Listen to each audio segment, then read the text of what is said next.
Leave. You're a burden. My son-in-law's voice cut through the soft clink of silverware like a crack across thin ice. And for a moment I honestly thought I had misheard him, because no one says something like that at a dinner table where the candles are still burning and the roast is still warm. I sat very still in my chair, my fingers resting on the edge of my plate as if they belonged to someone else, and I watched the way Jason leaned back with his arms crossed, confident, certain, the kind of certainty that only comes from believing you understand the full story. My daughter Emily stared down at her glass of water, tracing a circle along the rim with one trembling fingertip, and I realized then that she had known this moment was coming long before I did. The house smelled faintly of lemon polish and baked potatoes, the same comforting scent that had once meant family dinners and laughter, and my late husband's voice telling old stories. But tonight it felt like a stage set for a play I had never agreed to perform in. I stood up slowly, careful not to scrape my chair too loudly against the hardwood floor, because I have always believed that dignity is a quiet thing, something you carry with you even when others are determined to strip it away. No one reached out to stop me. Not Jason, who had already begun checking his phone as if the conversation were finished. Not Emily, who pressed her lips together as though holding back words she could not afford to say. I picked up my purse from the back of the chair and paused just long enough to glance around the dining room, at the framed family photos arranged along the far wall, at the pale blue curtains I had helped Emily choose when she and Jason first moved into this place, at the polished oak table I had once admired because it looked so sturdy, so permanent. What he didn't know, what neither of them seemed ready to face, was that permanence had been paid for month by month, quietly, by someone he had just dismissed as disposable. Outside, the evening air carried the dry warmth of late summer, still clinging to the sidewalks even though the sun had already dipped behind the rooftops, and I found myself breathing deeper than I had all night as I walked toward my car parked along the curb. My reflection flickered briefly in the darkened window of the house before the porch light snapped off behind me, as if someone had decided there was no reason to keep it on once I was gone. I drove across town in silence, the hum of the engine steady and familiar, past strip malls glowing with neon signs and gas stations advertising prices that always seemed a little higher than they had been the week before, until I reached the modest apartment complex where I had been living for the past 11 months. The manager liked to call it cozy, a word that makes people feel better about small kitchens and thin walls and parking spots that are always just a little too tight, but it had suited my needs because it allowed me to keep my life simple, while I handled responsibilities that were never meant to be mine alone. Inside, the air conditioning rattled to life with a tired groan as I stepped through the door, and I set my purse on the narrow counter beside a neat stack of envelopes and receipts that documented a truth no one at that dinner table had bothered to imagine. $6,300 every single month, transferred like clockwork to ensure that the lease on Emily and Jason's spacious suburban home remained secure, that the manicured lawn stayed green, that the lights never flickered with overdue warnings. I lowered myself into the worn armchair by the window and stared at the city lights blinking in the distance, remembering the day Emily had first called me in tears, her voice breaking as she explained that Jason's business venture had collapsed, and they were weeks away from losing everything they had built. I had told her not to worry, that families help each other, that sometimes love means stepping in before the ground gives way completely, and she had promised it would only be temporary. Temporary, I have learned, is a word that stretches easily when pride is involved. I reached for the top envelope and ran my thumb along its sealed edge, feeling the faint ridge where adhesive met paper, and thought about how simple it had been for Jason to decide what I was worth without ever asking what I had been doing all this time. Somewhere across town, under a roof I had been quietly holding in place, my daughter was probably still sitting at that table, trying to find the courage to explain the truth she had hidden for so long, and my son-in-law was likely pacing the kitchen floor, rehearsing arguments for a battle he did not yet realize he had already lost. I closed my eyes and allowed myself one long steady breath, not out of sadness but out of clarity, because there comes a moment in every life when silence stops being protection and starts becoming permission, and I had finally decided that tomorrow would be the day I changed the terms of both. Sleep did not come easily that night, not because I was afraid or even particularly sad, but because my mind had finally begun arranging years of quiet compromises into something that looked disturbingly like a pattern. The apartment around me hummed with small familiar sounds, the refrigerator cycling on and off, a car passing outside with music drifting faintly through closed windows, the distant bark of a neighbor's dog who never seemed to understand that midnight was meant for rest, and I sat at the narrow kitchen table with a cup of lukewarm tea and the ledger I had kept hidden in the back of a drawer as if it were some private confession.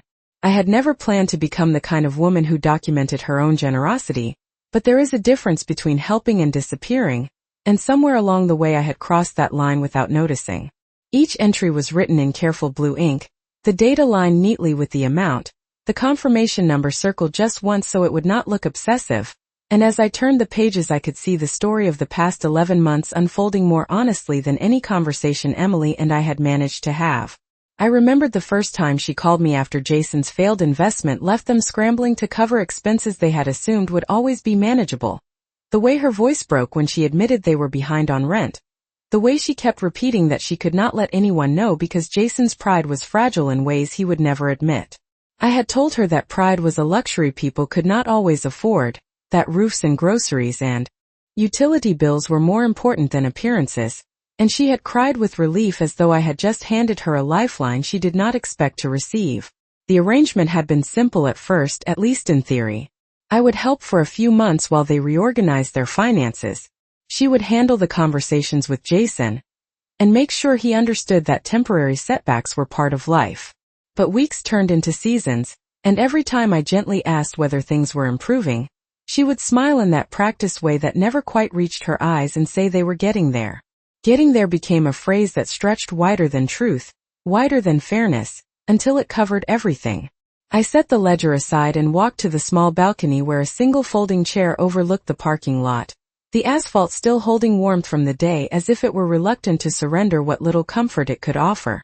Across the complex, someone had left a porch light on, casting a pale circle that reminded me of the soft glow from Emily's dining room earlier that evening, and I wondered how many other mothers were sitting awake at that same hour, replaying words they wished they could erase. Jason had always struck me as a man who believed success was permanent, that the world rewarded confidence without question, and perhaps that was why he had never bothered to ask how things were actually being sustained when his income faltered. It is easy to feel powerful when you assume the foundation beneath your feet will never shift. I had watched him grow more dismissive over time, more comfortable making jokes about my visits or my age or the way I insisted on bringing leftovers he claimed he did not need, and I had convinced myself that patience was a form of strength. What I did not realize then was that patience can also become permission for others to rewrite your role entirely. Inside, the clock above the stove ticked toward 2 in the morning, steady and indifferent, and I thought about the first morning I would not authorize that transfer. The first time the responsibility would settle fully onto the shoulders that had long insisted they were capable of carrying it alone. There would be phone calls, explanations, perhaps apologies shaped more by panic than by understanding, but those belonged to tomorrow. Tonight was for clarity, for acknowledging that love without boundaries eventually turns into a quiet kind of erasure. I rinsed my cup and placed it upside down on the dish rack, a small ritual that felt surprisingly final. Then gathered the envelopes into a single stack and secured them with a paper clip as though preparing evidence for a trial that had been years in the making. For the first time since my husband passed away, I sensed the outline of a future that did not depend on whether anyone appreciated what I had done. It was a strange relief, almost like stepping into sunlight after sitting too long in a dim room, and as I turned off the kitchen light and moved toward the bedroom, I understood that morning would not bring the same woman who had quietly paid to keep someone else's life intact. Morning would bring someone who had finally decided that silence was no longer the most generous thing she had to offer. Morning arrived without ceremony, just a thin stripe of pale sunlight slipping through the blinds and resting across the foot of my bed, as if it had been sent to check whether I was still the same person who had fallen asleep a few hours earlier. I lay there for a moment listening to the muted sounds of the apartment complex waking up. A delivery truck backing into place with a tired mechanical beep, a child laughing somewhere down the hall, the steady rush of traffic beginning to thicken along the main road 2 blocks away, and I realized how long it had been since I had allowed myself to simply exist without calculating what someone else might need from me. The decision I had made in the quiet hours before dawn did not feel dramatic or reckless. It felt precise, like finally adjusting a picture frame that had been hanging crooked for years. I moved through my morning slowly, measuring coffee grounds with care, folding the newspaper back along its original crease after reading only the headlines, choosing a navy blouse that still fit well enough to remind me that time had not taken everything I once valued. On the kitchen counter the stack of envelopes waited where I had left it, neat and undeniable, and I slipped them into my leather tote before heading out into the warm Florida air that already hinted at another long day. The drive across town carried a different weight than it had the night before. Familiar landmarks passed by in sequence, the grocery store where I had clipped coupons while pretending it was a hobby rather than a necessity, the pharmacy where the pharmacist knew my name and always asked whether I was sleeping well, the quiet park where I sometimes sat watching other families move through their routines with an ease that felt both comforting and distant. When I pulled into the property management office parking lot, my hands remained steady on the steering wheel for several seconds before I reached for the keys, as though acknowledging that once I stepped inside there would be no returning to the arrangement that had shaped so much of the past year. The receptionist greeted me with professional warmth and offered a seat while she located the file, her voice carrying the practiced cheerfulness of someone who had seen every variety of financial conversation imaginable. I listened to the low murmur of printers and telephones and the faint hum of air conditioning vents overhead, and I thought about how invisible most acts of support remain until the moment they stop. When the manager finally sat across from me, sliding a familiar folder onto the desk, I explained in calm measured sentences that the automatic transfer would end at the close of the current billing cycle. He nodded without surprise, only confirming dates and procedures, and together we reviewed the lease details that had once felt like a secret language I alone was responsible for translating. There was relief in the simplicity of it, in signing my name where necessary and knowing that clarity, once established, has a way of reshaping entire lives. Outside again, the sunlight seemed brighter than it had earlier, reflecting off windshields and storefront windows in small flashes that made me squint as I crossed the lot. My phone vibrated inside my tote before I even reached the car, Emily's name glowing on the screen as if summoned by instinct rather than information. I let it ring once, twice, allowing myself the rare luxury of choosing when to respond, and when I finally answered I could hear the tightness in her breathing before she managed a greeting. She spoke quickly, words tumbling over each other in a rush of worry and confusion, asking whether I had left something behind at the house, whether I was upset, whether we could talk. I told her we would soon, but not yet, because some conversations require space to become honest. As I ended the call and started the engine, I caught my reflection in the rearview mirror, the silver strands at my temples catching the light like threads of something newly forged, and for the first time in many months I understood that stepping back was not abandonment. It was an invitation for others to finally stand on their own, to confront the fragile structures they had mistaken for permanence, and to decide whether respect was something they were willing to build rather than simply expect. The road ahead shimmered slightly in the heat, stretching toward neighborhoods and possibilities I had not allowed myself to consider, and I drove forward with a steadiness that felt less like escape and more like arrival. The rest of that day unfolded with an almost unsettling calm, as though the world had decided to grant me a brief pause before the consequences of my decision began to ripple outward. I stopped at a small cafe on the corner of Pine Street where the waitress had once recognized me from my regular Sunday visits with my husband years ago, and she greeted me with the same easy kindness that has become rare in the complicated terrain of family expectations. I ordered a simple sandwich and sat by the window watching strangers move past with grocery bags and coffee cups, and the quiet urgency of ordinary lives. And I realized how long it had been since I had allowed myself to feel like just another woman in the world, rather than a hidden solution to someone else's problems. My phone remained silent for nearly an hour, which told me more than any conversation could have. Emily was likely still trying to decide how much of the truth she was willing to admit, not only to Jason but to herself, and Jason, for all his confidence, would be discovering that certainty is a fragile thing when it depends on assumptions you never bothered to test. When I finally stepped back into the warm brightness of the afternoon, a message notification blinked across the screen. Not from my daughter but from the property management office confirming the cancellation schedule we had discussed earlier. Seeing the words in writing made everything feel more real, more permanent, as though a quiet chapter had been formally closed. I drove slowly through neighborhoods I had once considered beyond my reach, tree-lined streets where children rode bicycles in looping circles and retirees watered flower beds with the patience of people who had learned that time cannot be hurried. And I allowed myself to imagine what it might feel like to live somewhere chosen for my own comfort, rather than for strategic convenience. The idea was both liberating and unfamiliar, like trying on a coat that fit perfectly but still needed breaking in. Later that afternoon Emily called again, Her voice softer this time, stripped of the hurried defenses she usually wrapped around difficult topics.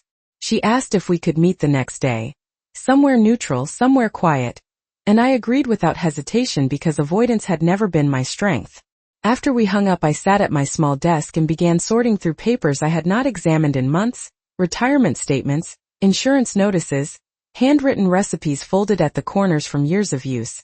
And I noticed how my hands no longer trembled as they had the night before. Clarity has a way of steadying even the most uncertain gestures. As evening approached, I took a walk along the canal near the complex, the water reflecting streaks of orange and violet from the setting sun, and I remembered the early years of Emily's childhood when I would hold her hand while we crossed busy streets, promising that I would always be there to guide her safely. Parenting, I have come to understand, is not a lifelong contract to prevent every fall but a gradual lesson in letting go of the belief that you must. Somewhere across town, under a roof that would soon demand their full attention, my daughter and her husband were likely beginning to confront the uncomfortable mathematics of independence. It was not a punishment I wished upon them. It was simply reality, arriving at last with the quiet authority it always possessed. When I returned to my apartment, the air had cooled slightly, carrying the faint scent of night-blooming jasmine from a nearby courtyard, and I opened the windows to let the breeze move through the rooms as though clearing away the last traces of hesitation. I prepared a modest dinner and ate it at the small table by the lamp, savoring the unremarkable piece of a meal that required no explanation. In the silence that followed, I felt something shift within me. Not anger, not triumph, but a deeper recognition that love, when stripped of obligation and secrecy, can finally breathe. Tomorrow would bring conversations that might sting, revelations that might bruise old illusions, but tonight belonged to the simple certainty that I had taken back ownership of my own story. I turned off the lights one by one and stood for a moment in the dim hallway, listening to the distant rhythm of waves against the shoreline beyond the city, and understood that the future was no longer something I needed to negotiate on anyone else's behalf. The next morning arrived wrapped in a quiet tension that felt almost visible in the air, like the stillness before a summer storm that everyone senses but no one can quite predict. I chose a light beige dress that had always made me feel composed without appearing severe, slipped on a pair of low heels, and drove to the small waterfront cafe where Emily had suggested we meet, a place filled with polished wood tables and the gentle murmur of conversations that never lingered long enough to become anyone else's burden. She was already there when I arrived, seated near the window with her hands wrapped tightly around a cup of untouched coffee, her eyes rimmed with a redness she had tried unsuccessfully to conceal. For a moment we simply looked at one another across the table. Two women connected by decades of shared history, yet separated by choices that had grown heavier than either of us expected. Emily was the first to speak, her voice wavering as she apologized for the way things had unfolded, for the silence she had maintained, for the growing distance she had allowed to form between us. She explained how Jason's pride had become something she felt obligated to protect, how she had convinced herself that temporary deception was kinder than forcing him to confront his financial vulnerability, and how each month that passed made it more difficult to reveal the truth without shattering the image of stability they both clung to. I listened without interruption, watching the sunlight move slowly across the tabletop, noticing the faint tremor in her fingers as she reached for a napkin. She did not truly need. When she finished, the weight of her words settled between us, and I finally told her that support given in secrecy does not strengthen a marriage or a family. It only builds a fragile illusion that collapses the moment reality demands honesty. She nodded through quiet tears, admitting that Jason had already begun to ask questions she could no longer avoid, that the confirmation notice from the property office had arrived in his email earlier that morning due to a clerical error, and that the life they had been living was suddenly exposed in a way neither of them could control. Outside the window, a sailboat drifted lazily across the blue water, its white canvas catching the breeze with effortless grace, and I thought about how simple movement can appear when the direction is clear. Emily asked whether there was any way to reverse what I had set in motion, whether I could continue helping just a little longer until they reorganized their finances again. And I felt the familiar pull of maternal instinct rise within me like an echo from another lifetime. But this time I allowed the feeling to pass without acting on it, because love that never evolves becomes a cage disguised as comfort. I explained that stepping back was not punishment, nor was it abandonment, but a necessary boundary that would allow all of us to rebuild our relationships on something more honest than dependency. She reached across the table then, her hand finding mine with the tentative urgency of a child seeking reassurance after a difficult lesson, and I squeezed her fingers gently, offering what comfort I could without surrendering the clarity I had fought so hard to claim. When we parted an hour later, her shoulders seemed both heavier and stronger, as though she had begun to understand that adulthood is not measured by success alone but by the courage to face consequences. I walked along the marina afterward, the rhythmic slap of water against wooden posts echoing softly beneath the cries of distant gulls, and I allowed myself a moment to feel the quiet pride that comes from choosing integrity over ease. My phone remained silent for the rest of the afternoon, which told me that somewhere across town Jason was likely confronting the full truth of the foundation he had mistaken for his own achievement. As evening approached, I returned to my apartment and opened the windows once more, letting the salt-tinged breeze carry away any lingering doubt. The future no longer felt like a negotiation. It felt like a horizon wide and waiting, and for the first time in many years I sensed that whatever storms lay ahead would be faced on my own terms, rather than in the shadow of someone else's expectations. Late that night my phone finally rang with a number I did not need to check twice, because there are certain calls a mother recognizes by instinct alone. I let it vibrate against the wooden surface of the nightstand for a few seconds before answering, not out of hesitation but out of the quiet understanding that timing can shape the entire course of a conversation. Jason's voice came through tight and controlled at first, the way men often speak when they are trying to gather dignity around a truth that has already slipped beyond their grasp. He did not raise his voice, did not repeat the harsh words from the dinner table, but the absence of anger only made the tension more visible, like a storm that has moved offshore yet still churns the horizon. He told me he had received confirmation from the leasing office that the monthly payments would stop at the end of the cycle, and that he had only just learned who had been making them all along. There was a long pause after that admission, the kind that stretches until both people understand it is too late to pretend nothing has changed. I could hear the faint echo of movement in the background, cabinets opening and closing, perhaps the restless pacing of a man suddenly aware that the ground beneath his certainty has shifted. He said he had misjudged me. The words were simple, almost formal, but they carried the weight of everything he had not bothered to see before. I told him that misjudgment is part of being human, but continuing in it after the truth appears is a choice. Outside my window the night air felt cooler than usual, the distant hum of traffic softened by the steady rhythm of waves brushing the shoreline, and I found myself speaking with a calm that surprised even me. Jason began explaining the pressure he had been under, the deals that had fallen through, the fear of disappointing Emily, the humiliation he felt at the thought of depending on anyone outside their marriage. Each sentence sounded like a carefully assembled defense, yet beneath it ran an undercurrent of something closer to regret. I listened without interrupting because there is a difference between offering understanding and offering rescue, and I had finally learned how to separate the two. He asked whether we could meet the next day to talk face to face, to find some kind of solution before things became irreversible. I agreed to meet, not because I intended to restore the arrangement that had sustained them, but because closure, like healing, requires presence. After the call ended I remained sitting on the edge of the bed, watching the faint glow of streetlights paint shifting patterns across the ceiling, and I thought about the countless evenings I had spent convincing myself that patience alone could preserve harmony. Patience has its place, but so does truth, and sometimes truth arrives wearing the quiet authority of a bank statement or an email confirmation that cannot be negotiated away.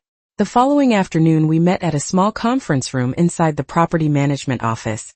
Neutral territory chosen not for comfort, but for clarity. Jason arrived early, his usual confident posture replaced by something more tentative, as though he had finally recognized that respect cannot be demanded after it has been carelessly discarded.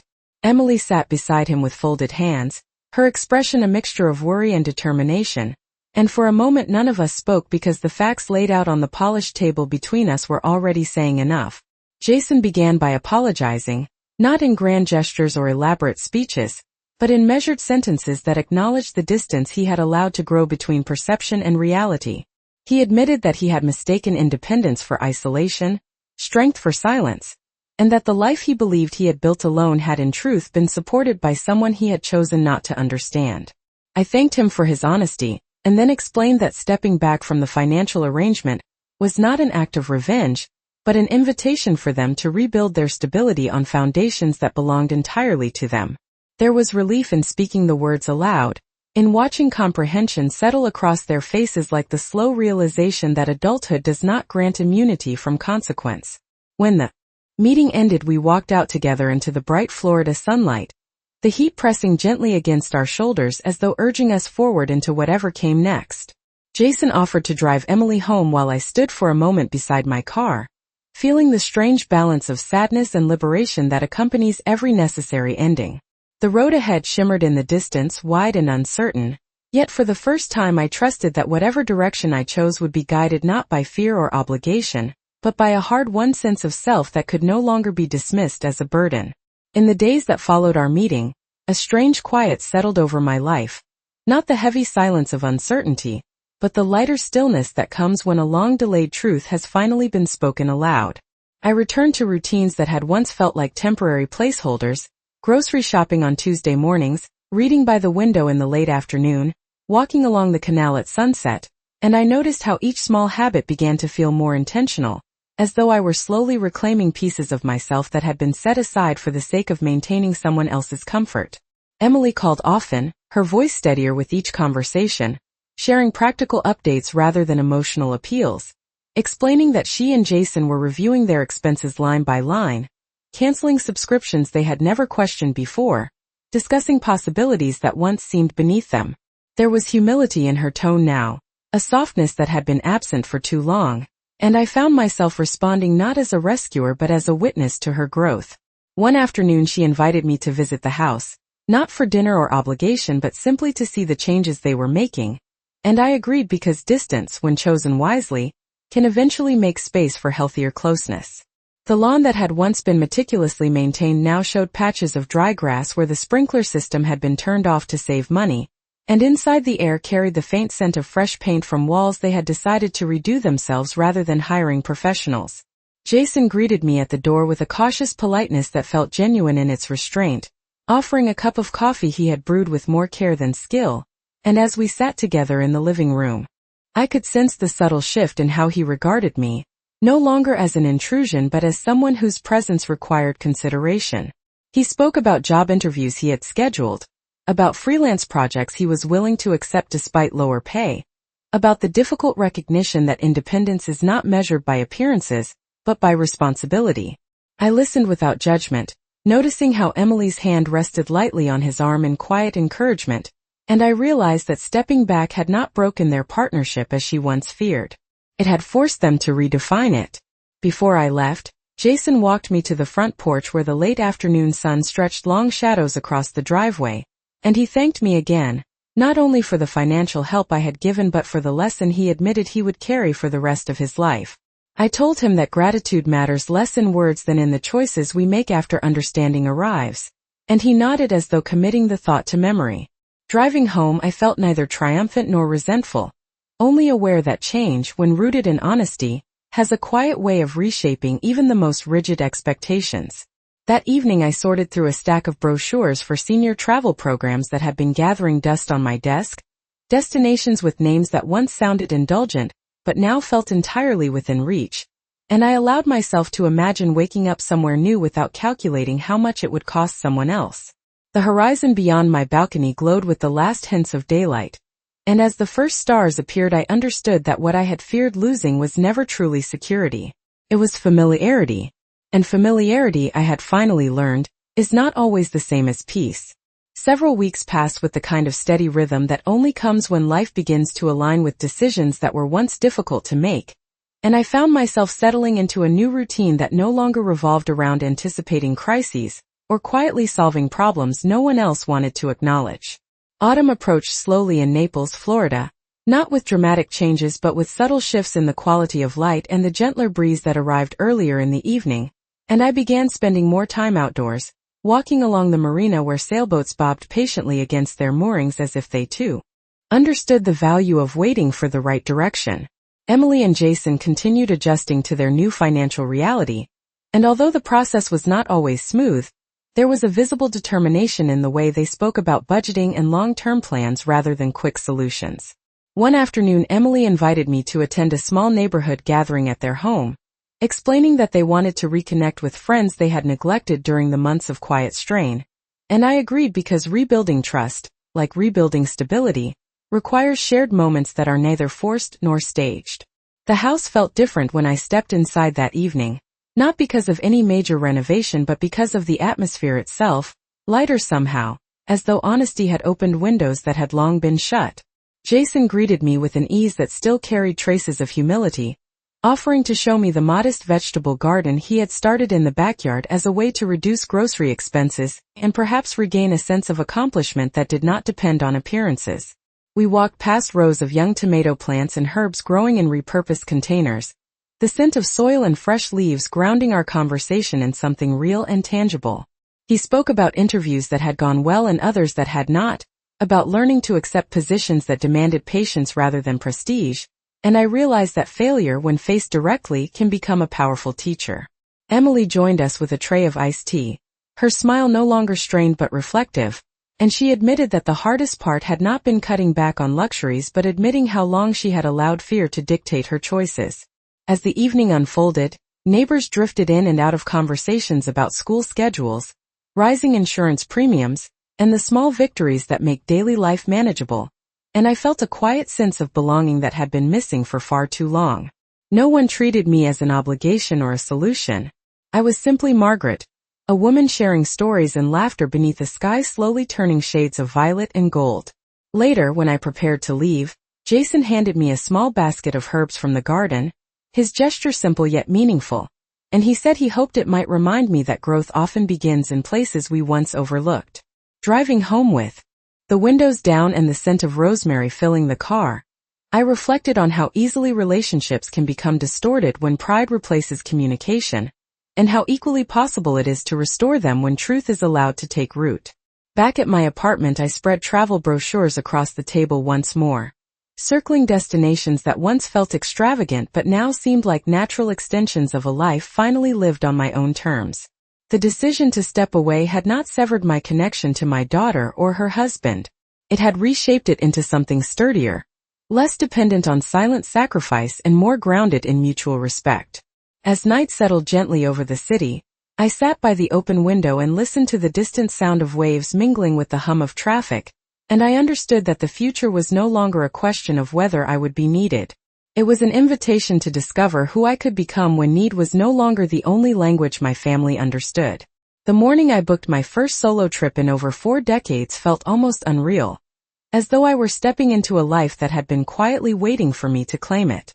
The travel agent's cheerful voice on the phone guided me through flight times and hotel options while sunlight streamed across my kitchen floor in long golden stripes, and I caught myself smiling at details that once would have seemed impractical or indulgent. A coastal tour through New England in early spring, she suggested, when the air still carried a hint of winter but the promise of renewal was already visible in budding trees and salt-washed harbors. I agreed without overthinking it because I had finally learned that waiting for perfect circumstances often means waiting forever. When I told Emily about the trip later that afternoon, she sounded genuinely happy for me, her excitement free of the anxious undertones that had once colored our conversations. She said she was proud of the way I was embracing change, and I realized how much she too had grown in these past weeks, not just in managing finances or adjusting expectations, but in recognizing that love is strongest when it is not tangled in silent transactions. Jason joined the call briefly to wish me safe travels, his tone respectful and warm, and he shared that he had accepted a new position with a smaller firm that valued persistence more than bravado. The salary was modest compared to what he once pursued, but the stability mattered more now, and I could hear in his voice the quiet relief of someone who had stopped performing success and started building it. On the evening before my departure, I visited their home one last time before the journey, not out of obligation but out of genuine desire to see how far we had all come. The vegetable garden had flourished beyond expectation, green vines curling confidently along wooden stakes, and Emily laughed as she handed me a basket filled with ripe tomatoes and sprigs of basil for the road. We sat together on the porch as the sky faded into deep shades of blue, talking about memories that no longer felt overshadowed by unspoken tensions, and for the first time in years I sensed a balance between giving and receiving that did not exhaust anyone involved. When I finally rose to leave, Jason walked me to my car and paused before speaking, as if choosing his words with the care he once reserved for business negotiations. He said that losing the illusion of control had been the most difficult lesson of his life, but also the most necessary, and that he would never again measure a person's worth by how loudly they asserted independence. I nodded, knowing that understanding, once earned, has a way of reshaping every future decision. The next morning at the airport, I moved through the terminal with a small carry-on suitcase, and a sense of anticipation that made me feel decades younger. Watching families hurry toward gates and travelers study departure boards as if they were maps to entirely new identities. When my plane lifted above the coastline and the city shrank into a patchwork of rooftops and shimmering water, I felt an unexpected wave of gratitude for the difficult path that had led me here, for the painful words that had forced me to reclaim my own direction, for the quiet strength that had grown from choosing boundaries over comfort. Looking out at the endless horizon beyond the wing, I understood that being called a burden had not diminished me. It had revealed how much I had been carrying all along, and how freeing it was to finally set that weight down. As clouds drifted beneath us like soft white promises, I closed my eyes and allowed myself to imagine all the places still waiting to be discovered, knowing that whatever distance lay ahead would be traveled not in silence or sacrifice, but in the clear, steady voice of a woman who had finally learned the true meaning of standing on her own.